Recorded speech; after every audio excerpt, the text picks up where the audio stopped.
What are you doing? Hello again and welcome back to my channel. This week, I got a chance to get caught up on some things that were important, like voting. I had requested a ballot by mail a few weeks back, knowing that I was going to be way too busy to be able to make it to the polling place with a baby. I voted in so many elections, both primary and presidential election, since turning 18, so I was interested to see how this was going to be done. The ballots look identical to the same ones that you would get in your local polling place when you show up to vote in person.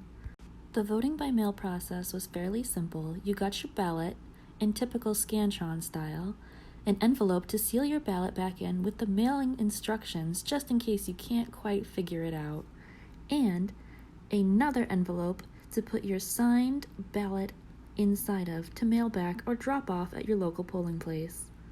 Although I'm sure this way will have some skeptics, it definitely was easier and more convenient to make sure that my ballot was cast and my vote was counted without disrupting mine or my daughter's schedule.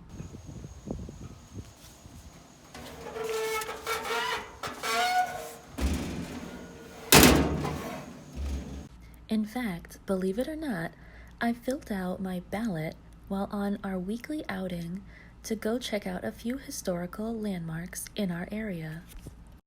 This week we checked out a few of the local cemeteries since the parks were closed to visit the historical gravesite of Deborah Sampson, who was a soldier in the Revolutionary War. I'll link that video below so you can see more about that. But since this week didn't have such good weather, we ended up organizing and came across this bin I have of old electronics I had saved for some reason, including every single cell phone I have ever owned since I had a cell phone, with the exception of my Nokia brick phones, which I'm sure if you're old enough to remember them, you remember playing Snake on them, at a minimum. I'm not even sure I have chargers for all of these, but it would be interesting to see if any of them still turn on. Violet was of course very curious about them, so if nothing else, they'll be fun play toys. My succulent garden has been growing out of control, and it's getting to the point where it's time to start propagating and replanting them again, so I'm trying to come up with some interesting ideas of how to design them and style them. I like making these kokedama balls, but not all of them enjoy being planted that way. Speaking of replanting, I decided to take this big succulent guy and put him into this pretty tea tin that I had left over. He seems pretty happy about it, don't you think?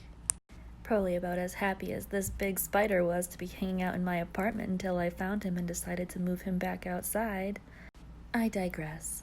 So this week, we also decided it was time to put away some of the things that Violet has outgrown and is no longer interested in, like her bouncy seat, her playmat, her swing, and her car seat cover.